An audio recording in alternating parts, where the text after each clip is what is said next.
nous avons la grande chance d'avoir Thomas Le Sueur, commissaire général au développement durable et délégué interministériel au développement durable. Monsieur le commissaire, vous avez donc un rôle transversal pour une transition qui est systémique. Vous mobilisez la recherche, l'innovation, la technologie au service des transitions et vous soutenez les acteurs économiques qui souhaitent placer les enjeux de durabilité au sein de leur modèle économique. Alors ça résonne évidemment fortement avec ce que nous menons avec le programme Shift Lab. Et nous sommes donc très heureux de vous accueillir pour ouvrir les échanges ce matin. Je vous laisse la parole. Merci infiniment. C'est un grand plaisir d'être présent devant vous ce matin et puis d'intervenir après la ministre qui, je crois, vous a délivré un message très clair et très fort, un message de confiance et d'enthousiasme. Et je ne dirai pas des choses différentes devant vous. Donc effectivement, le commissariat général au développement durable intervient de façon un peu transversale comme une direction de la stratégie et des études et avec en son sein notamment un écolab dirigé par un certain Thomas Cotinet que certains connaissent dans cette maison et voilà, qui soutient tout l'écosystème.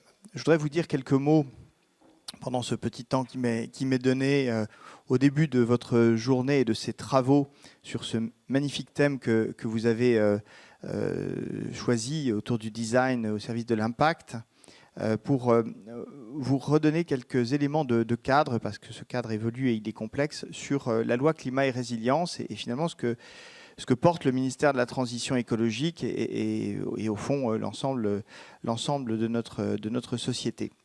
Alors je ne vais pas vous décrire par le menu la loi climat et résilience, mais c'est important que vous ayez quelques repères à l'esprit parce que la ministre vient de le dire, c'est vraiment une transformation globale que nous devons opérer. Nous sommes dans un dynamisme économique qui est celui de l'économie linéaire, de l'économie classique de marché, la recherche du profit et l'absence de prise en compte des enjeux environnementaux, sauf quand ils redeviennent un mécanisme économique, c'est-à-dire qu'ils coûtent.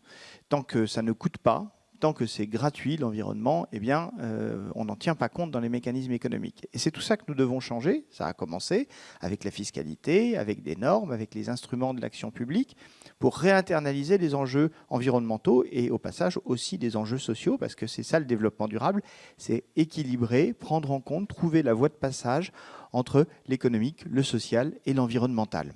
C'est tout à fait l'esprit dans lequel vous travaillez et c'est pourquoi je sais que je n'ai pas besoin de détailler.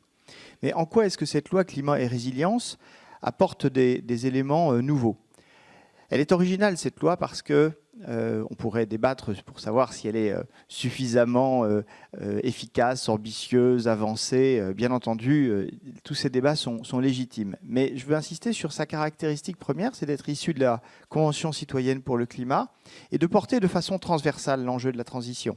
C'est-à-dire que, vous le savez certainement, elle a été construite selon différents axes, des axes qui sont tournés vers l'individu, vers le citoyen, vers la vie quotidienne, avec la question de la consommation, du logement, des transports, de l'alimentation et de la production. Et à travers ces différents axes, la loi s'efforce de donner un cadre nouveau qui permette d'accompagner, mais de stimuler aussi, de contraindre en partie, ce changement profond, complet de modèle économique. Alors en particulier, je vais insister sur l'axe de la consommation, parce que je pense que c'est particulièrement là que les questions de design peuvent trouver à s'exprimer et à constituer un levier puissant. Les consommateurs nous le disent, les citoyens consommateurs nous le disent, ils veulent être des acteurs de la transition. Ils veulent savoir pour agir. Ils veulent devenir des consommateurs. Et pour ce faire, ils ont besoin d'informations. Ils ont besoin de données. Ils ont besoin d'un savoir structuré, accessible, clair, qui leur permette d'opérer leur choix, d'aligner leur consommation avec leurs convictions et les enjeux qu'ils portent comme citoyens et parfois comme acteurs engagés. Et cette évolution profonde, à la fois des modes de production pour éclairer la consommation, suppose un énorme partage de données qui n'est pas encore aujourd'hui complètement établi, et un partage de données tout au long des chaînes de valeur. Et l'approche en écosystème que vous promouvez est absolument clé dans ces domaines-là. Parce que le système économique, spontanément, ne partage pas l'information dans la chaîne de valeur. Au contraire, c'est même l'information qui est un des éléments clés du mécanisme concurrentiel et du partage de la valeur. J'ai une information, je te la vends et je ne la partage pas. Or, pour avoir de la traçabilité, pour faire de l'économie circulaire, pour dire au consommateur ce qui est dans le produit, pour éclairer le consommateur pour savoir si le produit qu'il achète est plus ou moins bon pour sa santé, bon pour au point de vue carbone, bon pour la biodiversité, bon ou mauvais en fait toujours un petit peu mauvais, mais plus ou moins. Eh bien, il faut que le produit puisse incorporer toute cette donnée issue de la chaîne de valeur et qu'elle soit restituée d'une façon qui soit accessible, intelligible et permette aux citoyens d'agir. Ce qui suppose, bien entendu, à chaque étape, du design, de la co-construction, de la réflexion partagée, tirée vers un objectif qui est un objectif d'intérêt commun et je dirais même de bien commun. Donc il y a cette dimension consommation qui est très présente dans le projet de loi, avec en particulier l'article 2, qui prévoit une généralisation de l'affichage environnemental d'ici 5 ans, ce qui est un défi considérable, vraiment considérable. Alors on y travaille activement, et en particulier sur les questions alimentaires et les questions textiles, qui sont les 2 premiers domaines sur lesquels les acteurs sont plus avancés et où les travaux progressent, mais il va falloir le faire sur l'ensemble des chaînes de valeur. Donc c'est un défi parmi d'autres que je voulais souligner devant vous. Peut-être quand même évoquer un autre aspect que la consommation, qui est présent aussi dans la loi climat et résilience, qui est l'aspect achat public. Achat public parce que ça peut vous intéresser et vous concerner. Sachez que la loi a prévu, d'ici 5 ans, là aussi, progressivement, une généralisation dans toute la commande publique. C'est quand même 200 milliards d'euros par an, ce n'est pas rien, et notamment 80 milliards d'euros de commandes publiques et 120 milliards de concessions et délégations de services publics. Eh bien, il est prévu que dans tous les marchés publics, dans toute la commande publique, les considérations environnementales et sociales soient, pour les premières, généralisées, pour les deuxièmes, présentes de façon accrue et obligatoirement au-delà de certains seuils. Je ne vais pas entrer dans les détails, mais enfin, avec des taux significatifs de présence. Qu'est-ce que ça signifie? Que la commande publique va devoir, pour être régulière, c'est plus un objectif simplement un peu incantatoire et politique, qui, comme ça pouvait être le cas par le passé. Désormais, ce sera un critère de régularité. Cette commande publique devra comporter des considérations environnementales et des considérations sociales.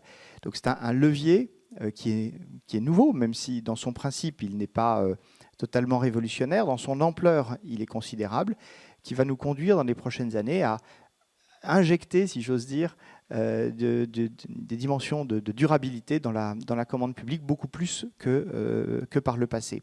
Voilà, vraiment, je suis rapide parce que vous avez beaucoup de choses à échanger tout au long de ces débats. Mais le cadre, c'est ça que je veux vraiment essayer de partager avec vous, le cadre normatif et stratégique, au fond, est en train de changer.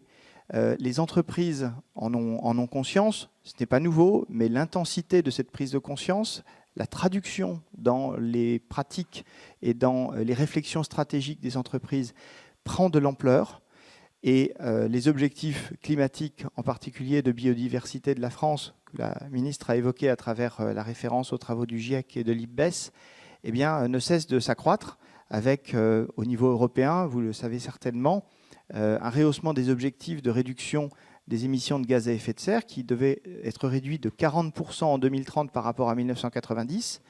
Et l'Union européenne est en train de décider, et ça a été annoncé, de passer à moins 55% et non pas moins 40% par rapport à 1990. 15 points d'efforts supplémentaires alors que c'est dans 9 ans et que la référence c'est 1990. Vous voyez comme c'est une accélération, c'est maintenant. Et tout le cadre que nous essayons de faire avancer et pour lequel la mobilisation doit être absolument générale, doit servir à réussir ce défi absolument majeur qui suppose de tout changer dans nos chaînes de valeur, dans nos approches, et d'avoir une approche beaucoup plus collective, beaucoup plus Liberty Living Lab, beaucoup plus Shift Lab. Voilà, donc bon message, c'est d'abord un message de remerciement pour votre mobilisation, un message d'encouragement pour les travaux que vous conduisez et pour l'investissement, l'énergie, l'enthousiasme que vous témoignez. Et puis, un grand vœu de succès pour vous toutes et vous tous et pour votre journée. Merci beaucoup.